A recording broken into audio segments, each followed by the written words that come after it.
McDonald's is struggling. The brand is reporting a drop in sales worldwide. They're down by 1%. McDonald's shares have tanked by 15%. Why? Because customers find their burgers too expensive now, and many prefer to eat at home instead. Cosmix opened in Bolingbrook in December 2023. People lined up to try the new food, especially the drinks, which included many more coffee options. Skywatch flew over the restaurant today. Chicago-based McDonald's is shutting down its experimental beverage-led restaurant concept after about a year and a half. McDonald's is now known for its dollar menu, is having a tough time getting customers in the door due to the struggling economy. And Annie Gasparo is here to tell us how Mickey D's is making some changes to get more Big Macs on the table. Hey there, beautiful humans. You just saw McDonald's dying in Chicago, their OWN backyard. 15% stock crash. Empty drive-thrus. Reporters talking about a struggling economy. But what those news clips didn't tell you. While America's losing its appetite for Big Macs, China and India just declared economic war on Western fast food. And McDonald's, they're about to get obliterated. Here's what's insane. China just slapped a 300% tariff on American beef. India, 280% on dairy imports. Translation. A Big Mac that costs $5 in Mumbai could jump to $18 overnight. Now, you might be thinking, okay, so burgers get expensive in Asia.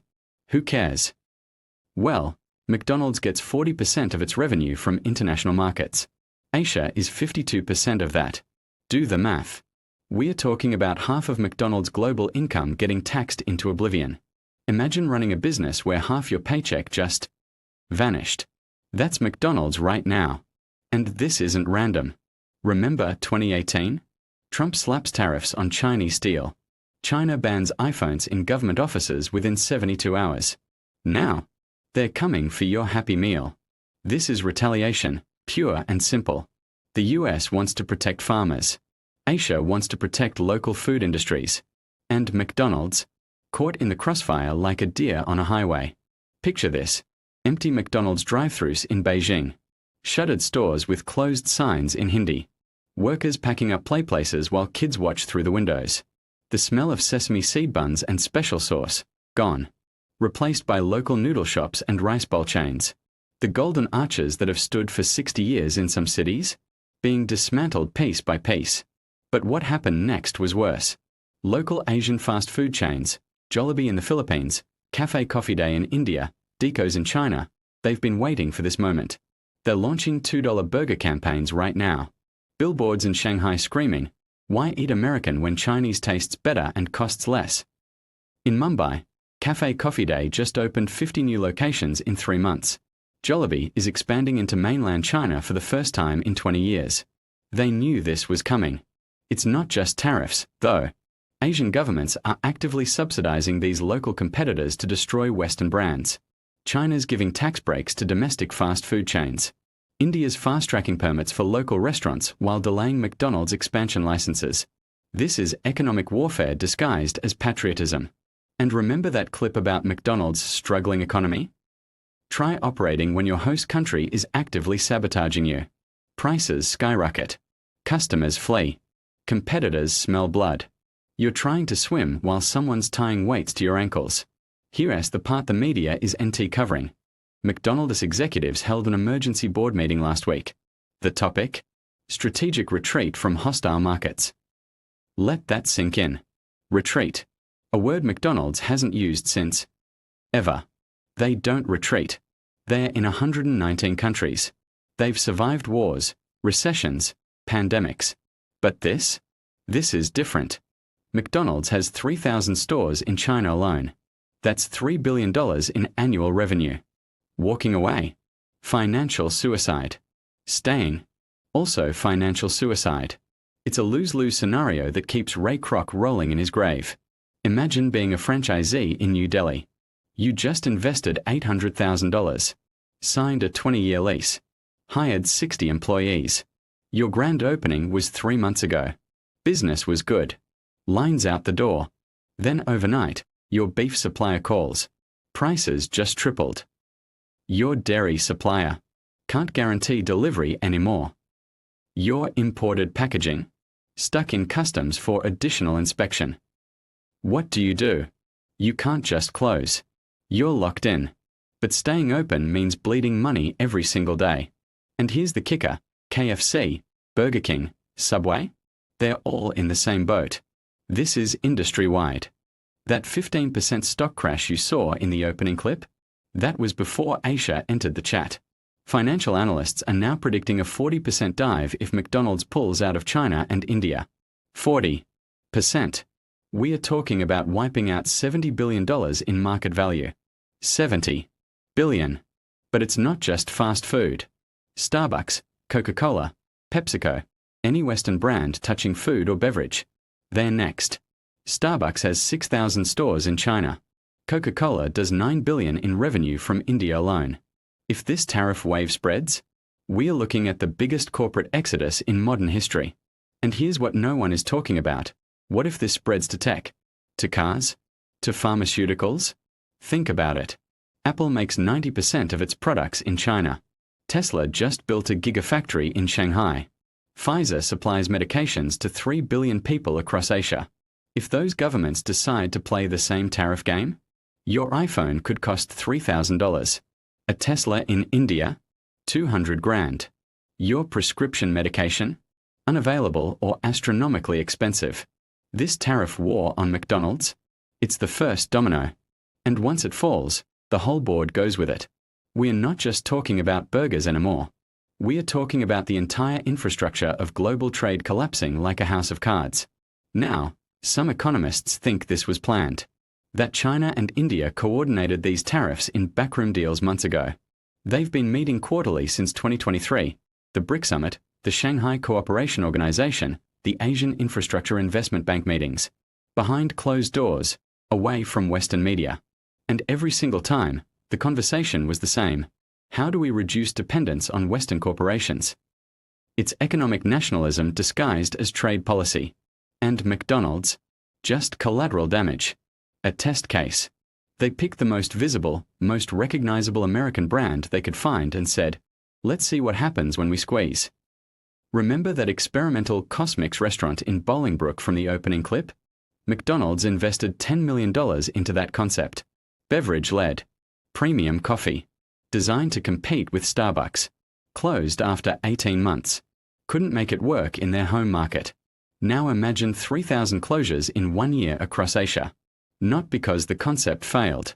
Because governments made it impossible to succeed. Your Big Mac isn't just a burger anymore.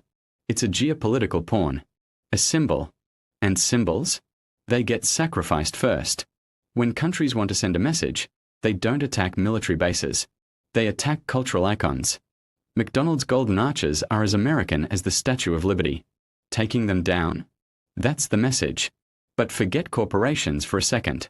270,000 McDonald's employees in Asia. Cashiers making $200 a month. Cooks supporting 3 generations under one roof. Shift managers who work their way up from cleaning toilets at 16. If stores close? Mass unemployment. And it's not like there are other jobs waiting. Asia's youth unemployment is already at record highs. 21% in China, 23% in India for people under 25. Imagine being 22, working McDonald's in Jakarta, supporting your family. And the store shuts down because of a trade where you didn't even start. You didn't vote for tariffs. You don't care about beef imports. You just needed a job. The smell of fries disappears. The golden glow of the arches goes dark. And 270,000 people scramble for jobs that don't exist.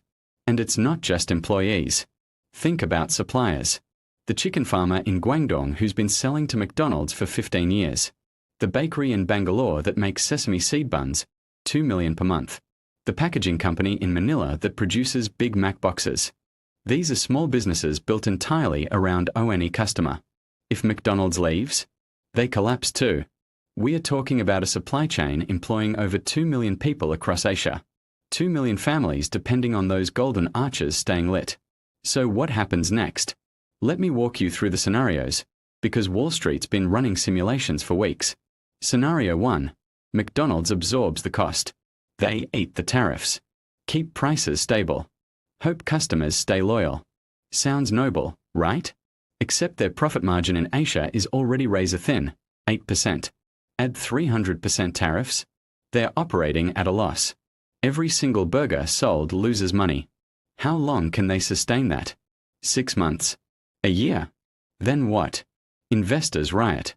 Stock craters. Credit rating drops. They can't borrow money. The whole empire starts crumbling. Not just in Asia. Everywhere. Scenario 2. They raise prices. Pass the tariffs on to customers. That Big Mac goes from $5 to $18. Chicken nuggets? $30 for a 10-piece. Who's paying that? Not the middle class. Not students. Not families. McDonald's becomes a luxury brand overnight, and luxury brands don't sell billions of burgers. Customers vanish. Lines disappear.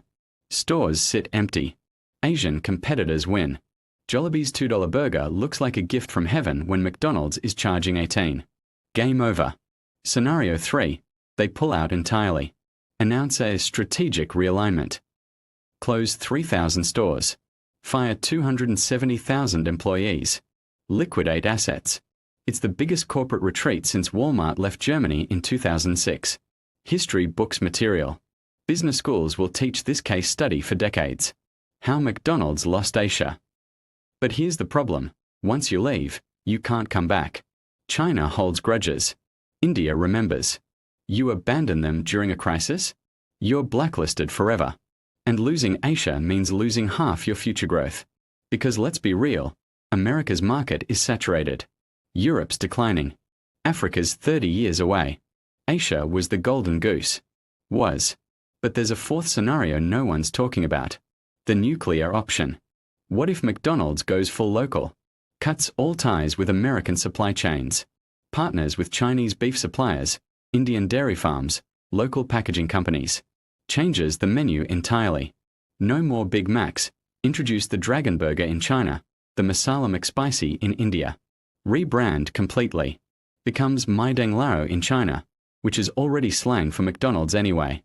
Hire local executives. Local marketing teams. Make it so local that governments can't call it American anymore. Sounds crazy? It's already happening. McDonald's China is 40% owned by Chinese state investors. They're already semi-independent. Push that to 100%. Make it a Chinese company that licenses the logo. Same in India. Create McDonald's India Private Limited.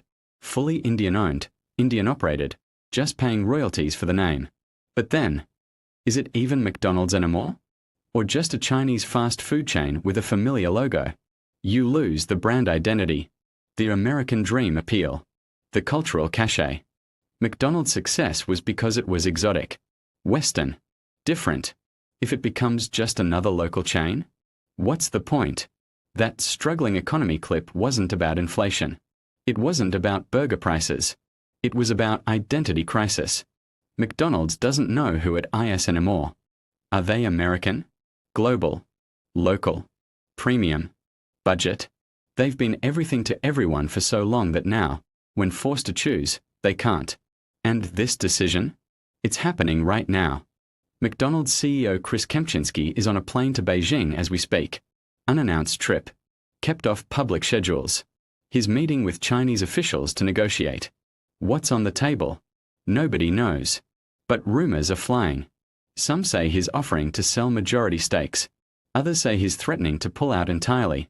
Call China's bluff. Either way, the next 72 hours determine McDonald's fate for the next 50 years. Here's the truth they don't want you to know. This isn't about tariffs. It's about control. Whoever controls food supply chains controls populations. Think about it. You can't rebel if you're hungry. You can't protest if you're worried about feeding your kids. Food security is national security. And right now, Asia imports 60% of its beef, 40% of its dairy, 35% of its wheat. Most of it from the US, Australia, Brazil, Western-aligned countries. China and India just realized, wait, if the West cuts us off, our people starve. So what do? Force Western food companies out. Replace them with domestic alternatives. Build local supply chains. Become self-sufficient. It's not about hurting McDonald's. McDonald's is just the vehicle. The message is, we don't need you anymore. We can feed ourselves. And if you think this does NT affect you, Wait until your favorite brands start disappearing from your country because of retaliatory tariffs. Because here's what's coming. The US won't sit quietly. They'll hit back. Tariffs on Chinese electronics, Indian textiles, Vietnamese coffee, Brazilian sugar. And those countries? They'll retaliate again. Tariffs on American cars, Hollywood movies, software. We are entering a global trade war that makes the 1930s look like a minor disagreement. Imagine a map of Asia with McDonald's logos crossed out. One by one. Beijing, Shanghai, Mumbai, Delhi, Jakarta, Bangkok, Seoul, Tokyo, gone. And the West, just watching. Because what can they do? Invade. Sanction. Been there, done that. Didn't work. This is a new kind of warfare.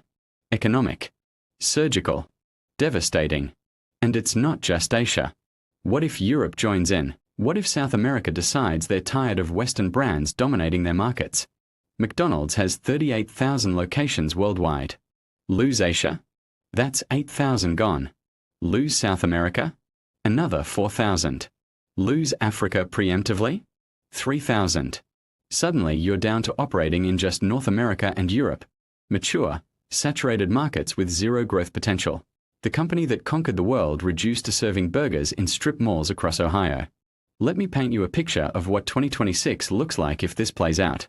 McDonald's stock is at $47 per share, down from $293 today. Stores across Asia are boarded up. For lease signs where golden arches used to shine. Former employees protest outside closed locations, demanding severance pay that's never coming. Franchisees file bankruptcy. Lawsuits pile up. Class actions. Shareholder revolts. Meanwhile, Jollibee's stock triples. They expand into every market McDonald's abandoned. Deco's becomes the #1 fast food chain in China. Cafe Coffee Day dominates India. Local brands win. And 10 years from now, kids in Shanghai won't even remember McDonald's existed. It'll be a historical footnote. Oh yeah, there used to be this American burger place. My grandparents went there. But here's the really scary part. If McDonald's can fall, a company that's been untouchable for 70 years, what else can fall? Nike. Gone from China within 5 years. Coca-Cola. India bans it for health reasons. Replaces it with local sodas. Starbucks. Outcompeted by local tea chains backed by government subsidies. Apple. Forced to sell its China operations or face complete ban. We are watching the end of American corporate dominance in real time. And most people don't even realize it. They see a news clip about McDonald's closing a beverage concept in Chicago and think, tough economy. They don't see the war happening on the other side of the planet. The systematic dismantling of Western economic influence. And the craziest part? It's working. China's GDP is about to surpass the US. India's the fastest growing major economy on Earth. They don't need Western brands anymore. They have the population, the manufacturing, the technology, the money. We needed them more than they needed US. We just didn't realize it until now. So after seeing that Chicago clip, knowing what's happening in Asia, answer me this. Is McDonald's collapse a warning or the plan? Are we watching the end of globalization or just the beginning of a new world order where East and West don't mix? Comment below. Would you pay $18 for a Big Mac to keep McDonald's alive or let it die and eat local? Because Asia's already made its choice.